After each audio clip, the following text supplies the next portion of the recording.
Thanks for joining us again. Good afternoon. It's Flipside right here on ITV. My name is Daisy Leo Asikidi, and I want to thank all my die-hard viewers. For the past 5 years, you've made it work for us on the show. Flipside is the other side of the news.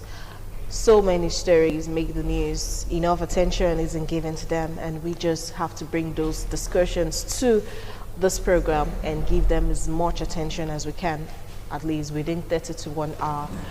Well, this week is a week where you'll be hearing a lot about human trafficking and a bit about illegal migration. But we're always talking about the victims of human trafficking, how they're feeling, the psychological effects of those who are trafficked, the kind of jobs they do when they're trafficked. We take our time to talk about sexual slavery. We talk about labor where you're not paid enough because you don't have documents, the fact that you have to hide, the disease that comes with these works and all of that stuff. Yeah, it's all good and fine.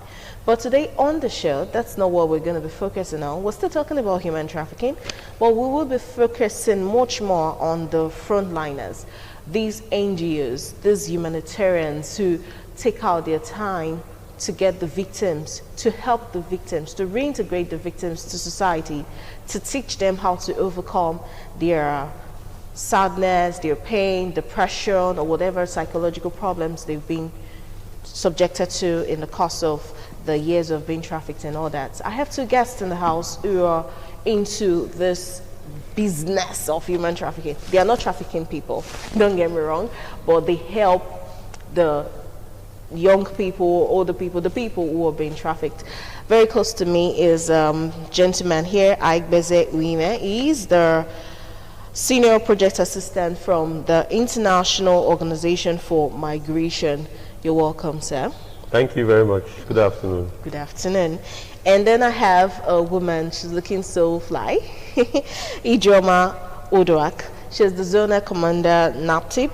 And NAPTIP is the National Agency for the Prohibition of Trafficking in Persons. You are welcome to the show. Thank you. Okay, so since you're already close to me, let me start with you. Now, NGOs, there are several of them, and many more are going to be formed. Even though we have impressions, people have like NGOs are just organizations of people who come together, give themselves a name, and use the opportunity to get money and spend it on themselves. We do identify some of them that are doing the job, like your organizations. But how do you currently identify victims of human trafficking as of now? Okay, thank you for that question. Let me just clear a point first. We are not an NGO. Okay. Yes, we are the United Nations Agency for Migration. So just the way you have the Agency for Health, WHO, we are the agency that focuses on migration. That's International Organization for Migration.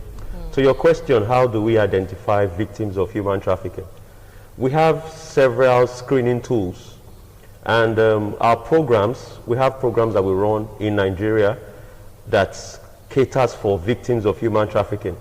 So basically, if we have programs that receive victims of human trafficking, our programs will have people who have been stranded along the Mediterranean route, Libya, Niger Republic, Algeria, and under our assisted voluntary return program, we bring them back to Nigeria.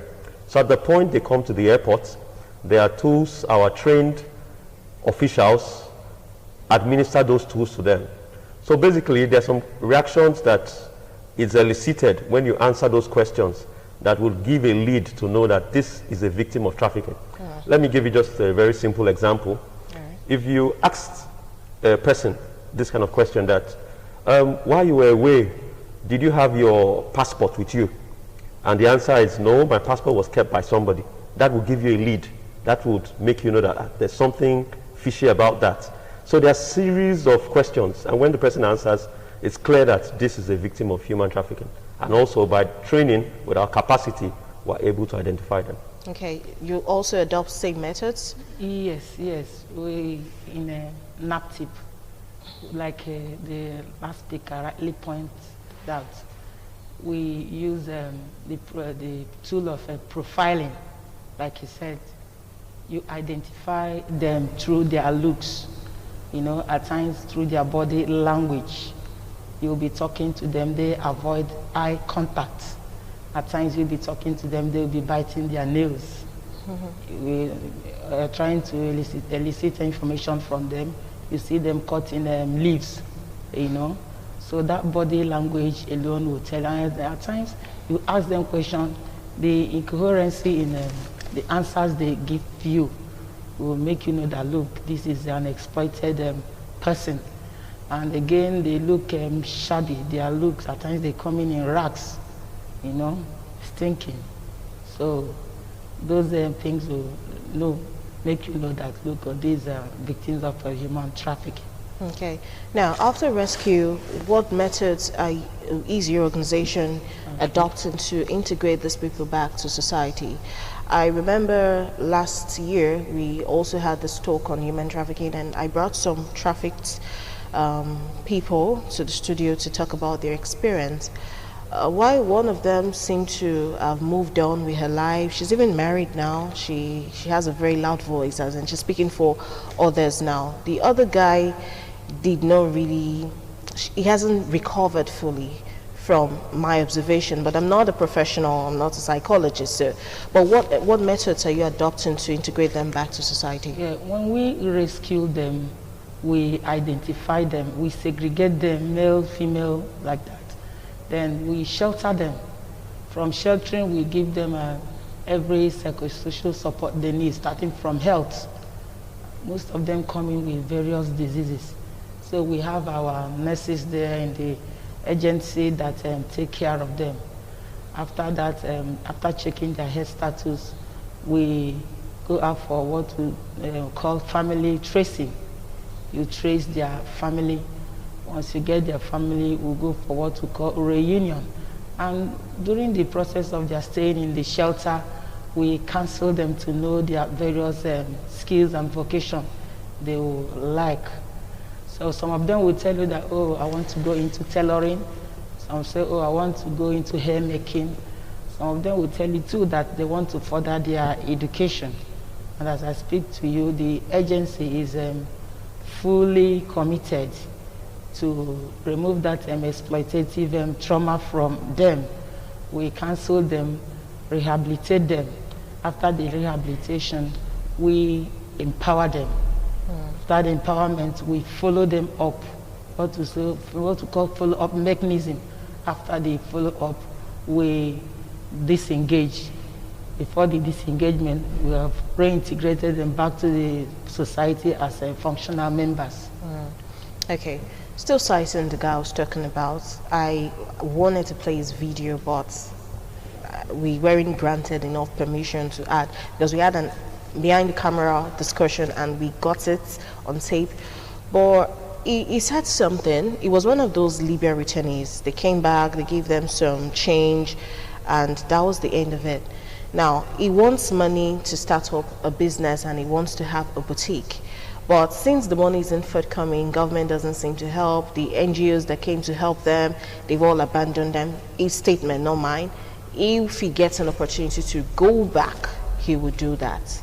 But does IOM give loans, grants to trafficked persons that have been rescued?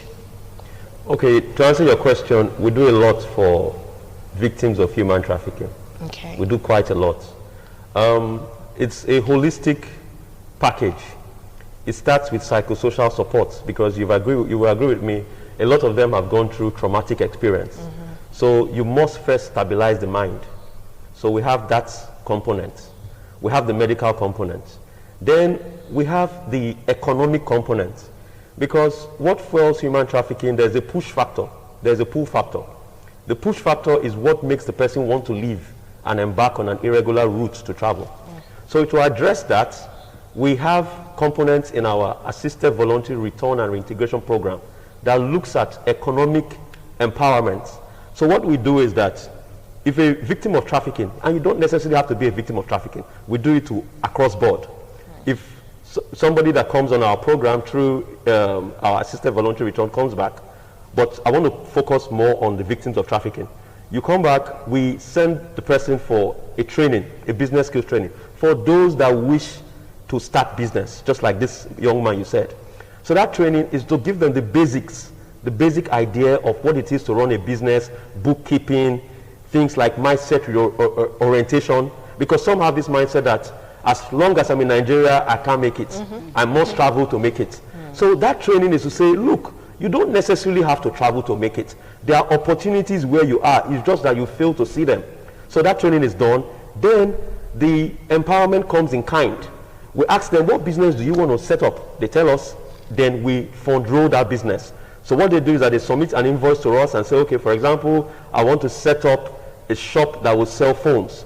So they bring an invoice and we pay in kind. That's we pay for the goods. Then you bring a letter from whoever the landlord is for the amount of the shop. So there's really no fixed ceiling. For some, you say, okay, fine, the shop is XYZ amount. For others, it's XYZ amount, depending on the area, the location that the shop is. And we fund that shop. We've done that for thousands of people. So we have different programs. But there are some that they don't want to go into business. They want to further their education. Last year, we had a lady who dropped out of school. She read law, and that was what caught our fancy. We had to pay for her law school. And the good news is that last year she was called to bar. Wow. So there are different components of our reintegration. There's the educational component, if you wish to further your education. There's the medical one. There are some that they come back with different ailments because of what they experienced in the course of their journey. Some is bullet wounds, some is torture. And you cannot reintegrate somebody if he has a medical condition if you don't address that medical need. So we have this understanding with Faith Medical, that's the hospital on Airport Road. Yeah. So we send our returnees there, whether you be it a Libya returnee, be it a victim of trafficking, we send them there for medical treatment. So all these are little components making up the holistic package, be it education, be it economic reintegration, be it psychosocial support, things like that. It's just wide. Okay, now that you both talk about this, it sounds really easy. You just get these people and do. But for those listening and watching out there, what are some of the dangers you face in the line of your work, and how are you handling it? I'm a Red Crosser, and without even having much discussion with people, you went to secondary school, they taught you about first aid box, you know, you could get infected and all that, easy. But your job, we might not understand because we're not in the field, but what are the dangers you face in the course of this rescue of victims, and how do you handle it? I'm asking both, but maybe I should start with you. Okay, I want to tell you a living example. After counseling a victim that we rescued, so during a reunion with her family, do you know the parents rejected her, that they don't want her and the family. We thought it was all joke. Before we knew it, they organized moves that, look, she should go back from where she's coming from, that they've already expended a lot of money on her. So it was a very big challenge. So we had to come back. The reunion was not done through the village head of that community. You know, at times, threats by traffickers, you know, when they threaten their victims, the victims will return, come to us, look, that they said we are going to, they are going to kill me, they are going to do that, they are going to do this, you know. We now force them to come and sign an undertaking that whatever thing that happens to this girl, you be held responsible. You know, those are the obstacles we meet during the protection of victims. At times too, suspect threatens officers. You know, so that is why most times when we go for arrest, at times we go undercover to get the traffickers arrested. Okay. Well, just to add to the regular challenges are, you know, we are preaching against irregular migration. We are preaching against human trafficking, smuggling of migrants. So, of course, the traffickers won't like your message. The traffickers won't be embracing to you. So that is a risk to us. because we live in the same community, and truthfully, these are people that are part of us. But because you are on the other side, wanting to do the right thing, wanting to say no, if you need to travel the right way, travel the regular way, don't embrace human trafficking. So traffickers would naturally not embrace you. And now, what ways are NGO, you said you're not an NGO, what ways are international organizations, national organizations, non-governmental organizations, what ways are you all working to seek justice for those victims? Because I have a victim who I will willingly give out her number. She was actually taken to Russia. She paid the madam the money. She came on our program on radio to share her story. Then after payment, the woman sold her to another person. So she had to start paying all over. That happened 3 times. Eventually she got sick and she was caught and brought back. So she needed her money back. That was our cry. And so she came to us to help her cry out. She called the name of the woman, and some people came to take up the case. We even had an organization of women lawyers helping. But right now we cannot find the madam, in quotes. She's missing. But what ways are you all helping to get justice for these people? Not necessarily about getting their money back, but in other ways. I'm very happy about this question because it's so apt. Actually, like tomorrow, we are launching a legal hub. And IOM, that's the organization I work, is supporting state and non-state actors, government agencies and NGOs. So in that legal hub, the essence is to give these victims of trafficking access to justice. So like this case you talked about, if there's a victim and says, oh, I know the madam that trafficked me, or I've been exploited, I want to get my money back. That legal hub has different actors. FIDA, Federation of Women Lawyers, they are members of that hub. MBA is member of that hub. NAPTIP is a key partner in that hub. Edo State Task Force is in that hub. Edo State Ministry of Justice is in that hub. And we have lots of other agencies that have joined. If a victim says, I don't even have money to prosecute a case, there's Nigerian Legal Aid Council. They are also members of that hub. That hub is domiciled with the Edo State Ministry of Justice. Thankfully, the commissioner had given us a space, so IOM is supporting that. And if anybody wants to have access, says, okay, I'm a victim of trafficking, I need legal advice, I need legal redress, I want to institute my matter in court, or I want to pursue my trafficker who exploited me, then go straight to the hub. So for now, you can get that hub through Edo State Ministry of Justice. Or you can reach out to any of these partners I've told you about. That is NAPTIP, FIDA, Nigerian Bar Association, there's even the university, that's UNIBEN, and AAU, the Faculty of Laws. They are all part of this hub. So any angle that is easy for you, or anyone that is nearest to you, that is one way that we have put, and it's particularly streamlined to assist victims of trafficking. Any issue that regards legal advice, legal redress, whatever it is. Okay. Now, the world has gone online. Everything is computer based. A lot of these victims, when they come back, they talk about skills. Using the Libya returnees, they were training last year. You're hearing hairdressing, barbing, tailoring. That seems to be the line they want to toe, open a shop and all that. I hardly hear anyone say, I want to become a computer engineer, I want to learn how to develop a software, I want to make applications, I want to be like the new Mark Zuckerberg and all that. But what access do you provide to your rescued victims in terms of ICT, and even your organizations? How much of the ICT access do you get?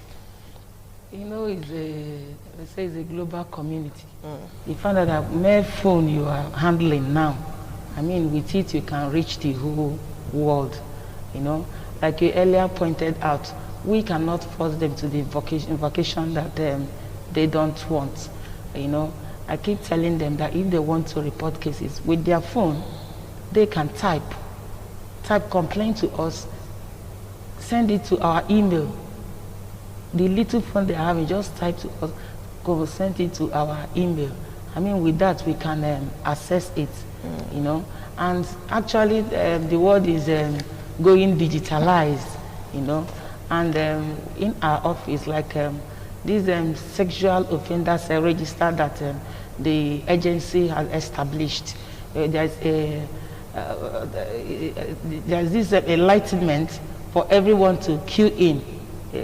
That's why the task force, in collaboration with NAPTIP, are working towards establishing the register here in Edo State, where you just click the link and you send the profile of the trafficker that have been convicted. So it's a gradual process. The ICT of it is a gradual process. Even no one is a professional in it. So with gradual process, we can all get there. Especially that register. Like, how soon do you think we're going to start having that? We want to see pictures, we want to see faces on television. Very soon. Very, very soon, yes. Okay. I assure you that, yes. All right. And everything is just in the making, but very soon you see it. Oh, okay. So, ICT exposure. Yeah, let me add a few thoughts on that. We partner with a lot of government organizations. One very strong partner is Edo Jobs. So Edo Jobs has this digital skill at Wire Road. They have this place. But, you know, you cannot train somebody if the passion is not there. Exactly. So what we did is that we put it out open. Libyan returnees, those that wish to be trained in digital skills, we compile the names, send them there. What we do the support. We fund-roll the training, but we don't do the training. Edo Job delivers that training. Okay. Then, like you rightly said, some of them don't want to do hairdressing, some want to do solar. Yes. So if you say, I want to do this particular vocation, we fund the training for that vocation. There are other platforms, ICT platforms. We have what we call the migrant as messengers. And that is letting the migrants themselves tell their stories. Their stories are put on Facebook. They are put on different social media platforms. And it has really yielded a lot of positive messages because we use it as an awareness raising tool. We call it communication for development, using communication to elicit change, behavioral change. So the migrants themselves, we have migrants' voice, we have migrants as messengers. We use ICT to drive that process. So there are different platforms that we occupy. Then there's something we established in 2017, which was commissioned 2018. That is the Migrant Resource Center at Aduawa within the Federal Ministry of Labor. Federal Ministry of Labor gave us a space. We now equipped that place and gave it back to Federal Ministry of Labor. That place is another platform where ICT is deployed. So it's basically a resource center for information. Because what fuels human trafficking and irregular migration most times is misinformation. For example, a migrant wants to go to Spain. He doesn't even know the visa process. He doesn't even know the kind of jobs that are available in Spain. He doesn't even know the language. So he just blindly believes, my so-and-so, my friend is there, I will travel. And he meets a different ball game when he goes. Yeah. So the Migrant Resource Center is to answer those kind of questions. You want to travel. Every country has its visa requirement processes. There are different visas that are applicable. And based on the visa that you have, determines your status in that place. What are the processes? What are the economic opportunities in where you are going to? What is the perception of a person like yourself? Because there's some places that if you are highly skilled, of course you can easily adapt. But there's some places that, although you're not highly skilled, they have avenues for people who are artisans. And there's some places that they don't really have that kind of platform. Then there are some that language is a big barrier. If you don't speak the language, you must learn that language within 6 months, or else you will just be underground. So the Migrant Resource Center is to bring answers to those questions. You go in there, it's at Federal Ministry of Labor, Aduawa, 2nd floor. When you get there, there's a computer, if you want to, and they are trained, we have built the capacity of those at the Migrant Resource Center to give answers to these issues. So if an intending traveler wants to find out visa requirements or anything, if you get there, the staff there can answer you, and it helps out. Okay. And this is the last question before we go. There are some people who are watching right now, and maybe they've been through this, or they know someone who's been through this, and it has stirred up a passion. They don't know what it takes to start up an organization and begin to help people. Maybe they just want to join. What methods does your organization use to recruit people? Do you have to apply online? Do you have to have a certain qualification? Must you have been into, maybe you've been a trafficker or you've been trafficked? What do you consider to recruit people? This is a shocker. Not really. I want to let you know that, when we rescue victims, we don't we don't let's showcase them, you know, to avoid them stigmatization. True. Because tomorrow they'll be functional members. And I want to let you know that some of our staff were once victims. Okay. So these are the staff that we trained. Some of them are graduates through the agency. So when a job opportunity comes, we recruit them. Okay. You know, the agency recruit like any other federal ministry. That is how I'm going to. No problem. Thank you. Okay. Okay, for recruitment, like I told you in the beginning, we are a United Nations agency. All right. So the United Nations has a standard, but the standard is very open. One, the recruitment is online. Two, the recruitment is always gender sensitive. They, as much as possible, encourage the female gender. So in every recruitment, it's always ensured that both sexes are carried along. And it's a competitive process. And take it from me, you don't need to know anybody. I'm a living testimony to that. You don't need to know anybody. If you submit your application, it matches what they are looking for, then you are called upon. There are a series of tests you write, and it's as open. If you qualify, you are taken. That's the standard they operate. All right. I want to say thank you to both of you for being my guests on the show today. Human trafficking, working on the front line. These are the heroes that are not holding guns to fight Boko Haram that you might not know about. So we'll talk about the Nigerian Army or heroes. You first think about Nigerian Army or think about those who fought for our independence. There's so many people who endanger their lives just so that you could have a better life, so you could have a cleaner society. And it is good that the United Nations have decided to honor them, to talk about them, to let people know that what they do is not as easy as we might think, or at least let's think about what they do. We just think about those they've helped. But the sacrifices they're paying are just as important as the person they're helping. We celebrate every NGO out there who's into the rescue of trafficked victims. We celebrate the international organization, the national organizations that are doing this, and we want to say don't stop. We know that as you're bringing some, if they find an opportunity to go the next day, they're going back. That should not be a reason to give up. And as many that are already pushing, please keep pushing. We see your work, and we want to say thank you. I'll be back here next week with another interesting topic that has made the news and needs to be talked about. I'm Daisy Leo Asikidi. Have a nice day.